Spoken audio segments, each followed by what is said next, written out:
नमस्कार दोस्तों, गुरुकुल में आपका स्वागत है। हम आशा करते हैं आप लोग बेहतर होंगे और बेहतरीन काम कर रहे होंगे। आज हम देखेंगे आर का प्रीवियस ईयर पेपर। वैकेंसी निकली थी 2023 में और पेपर हुआ था 11 फरवरी 2024 को।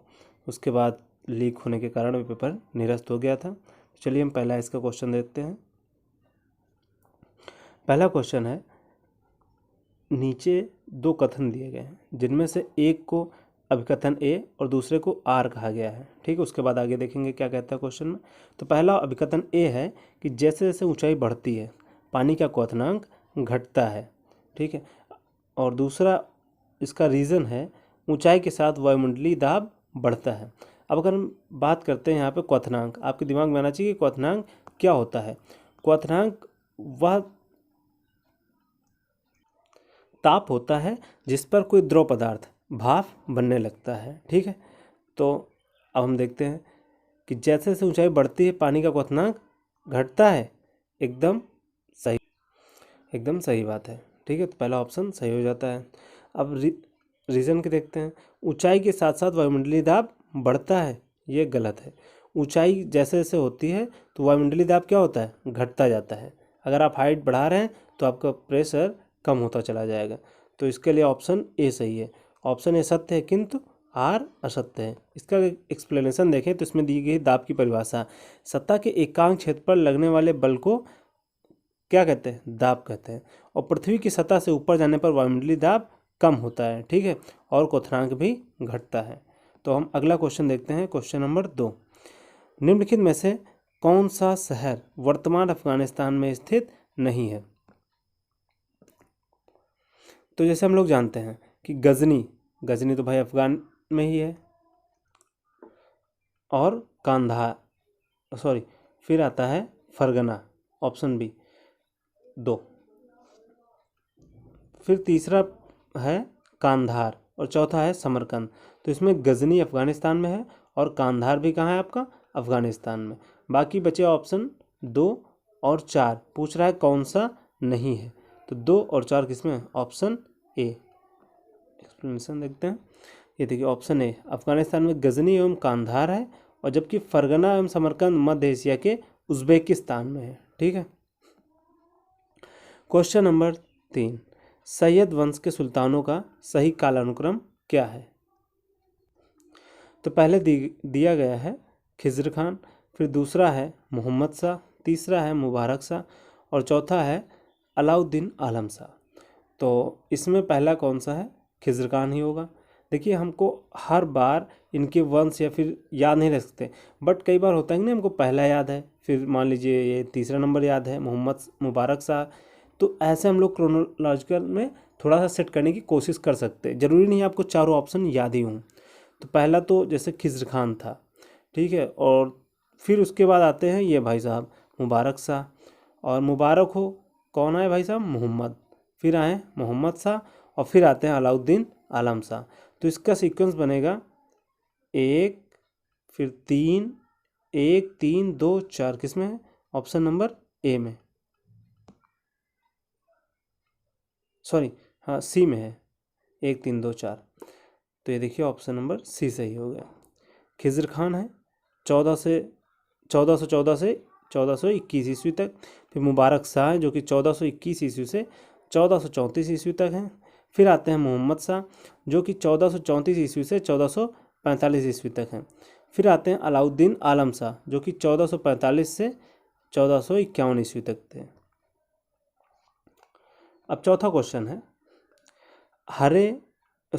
भूरे, हरे और काले रंग के पहले, दूसरे और तीसरे छल्ले के साथ रंग कोडित कार्बन प्रतिरोध पर 15 वोल्ट का वोल्टेज लगाया जाता है।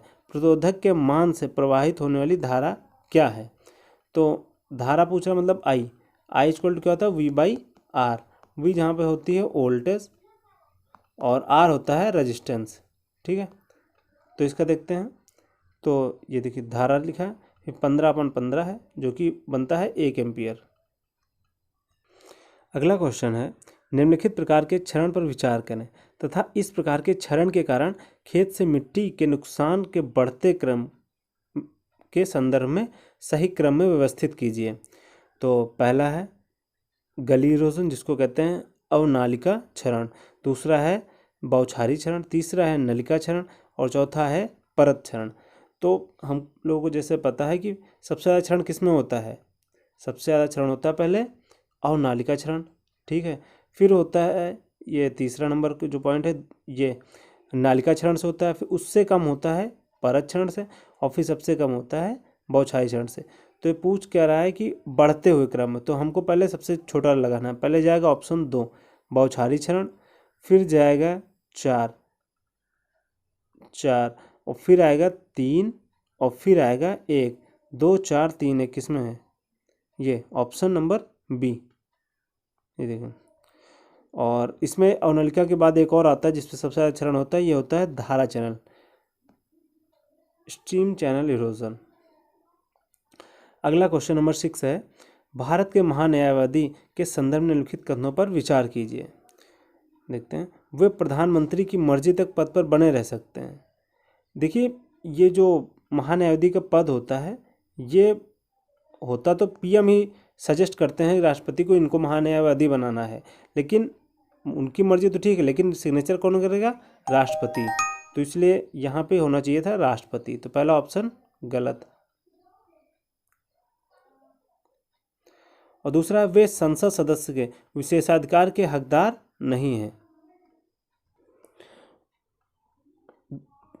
दूसरे ऑप्शन में भी है, वे संसद सदस्य के विशेषाधिकार के सदस्य नहीं हैं। यहाँ पे एक बात आपको पता होनी चाहिए कि उनको भी संसद सदस्यों के जैसे ही सारे आरक्षण भत्ते वगैरह मिलते हैं, तो ये भी ऑप्शन गलत हो जाता है। इसका होगा सी ऑप्शन सही।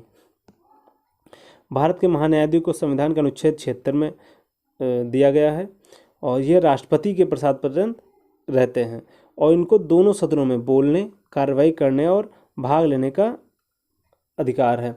और इस संयुक्त बैठक में मताधिकार के बगैर भी मतलब इनको संयुक्त बैठक में भी बुलाया जा सकता है, लेकिन ये वहाँ पे मताधिकार नहीं कर सकते हैं, सिर्फ भाग ले सकते हैं।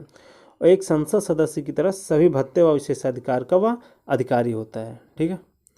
अगला देखते हैं, स्विमिंग पूल के वास्तविक गहराई से कम गहरा प्रतीत होने का कारण क्या है। तो पहला है परावर्तन, ऑप्शन ए है परावर्तन रिफ्लेक्शन, दूसरा है प्रकाश विकिरण, तीसरा है अपवर्तन और चौथा है उपरोक्त में से कोई नहीं। तो इसका सही आंसर है ऑप्शन सी अपवर्तन। स्विमिंग पूल के वास्तविक गहराई से कम गहरा प्रतीत होने का कारण क्या होता है, अपवर्तन है, ठीक है। और ऐसी अन्य घटनाएं जो अपवर्तन के कारण होती हैं, जैसे किसी बर्तन की तली में पड़े हुए सिक्के का ऊपर उठा हुआ दिखाई देना, और नदी की मछली का वास्तविक गहराई से थोड़ा ऊपर उठा हुआ दिखाई देना। और तीसरा है एग्जाम्पल, सूर्योदय से पहले एवं सूर्यास्त के बाद भी सूर्य का दिखाई देना। और चौथा है तारों का टिमटिमाते हुए दिखाई देना। ये सभी क्या है, अपवर्तन के कारण होते हैं। अब क्वेश्चन नंबर 5 है, यहाँ पर फिर एसेलेरेशन और रीजन के फॉर्म में आया हुआ है और ये उस साल के करंट अफेयर में था, ठीक है, जिसके कारण आया हुआ है। तो 8वां देखते हैं, 5 आइज संयुक्त राज्य अमेरिका, ब्रिटेन, कनाडा, ऑस्ट्रेलिया और न्यूजीलैंड सहित 5 देशों का एक खुफिया गठबंधन है। पहला एसेलेरेशन ये है और इसका रीज़न दिया गया है, वे स्टोन घोस्ट नामक एक सामूहिक गुप्त डेटाबेस के माध्यम से अपने देशों के हितों के लिए खतरों के बारे में खुफिया जानकारी साझा करते हैं। अगर 5 आइज हम देखें तो ऐसा कुछ लग रहा नहीं जो निगरानी करता हो, ये सब चीज़ें। तो यहाँ पे आपको बता दें कि इसमें आपका एसेलेरेशन और रीजन दोनों सही हैं, ठीक है। तो इसका ऑप्शन कौन सा बनेगा, ये सी सही हैं और व्याख्या भी करते हैं। देखिए 5 eyes Australia, Canada, New Zealand, Britain और संयुक्त राज्य अमेरिका का एक बहुपक्षीय खुफिया गठबंधन है जो क्यों सोवियत संघ के खतरे से निपटने के लिए बनाया गया था। उन्होंने स्टोन घोस्ट नामक एक सामूहिक गुप्त डेटाबेस बनाया है जिसमें वे अपने देशों के बारे में खतरों को समझने के लिए अपना डेटा साझा करते हैं एक दूसरे से।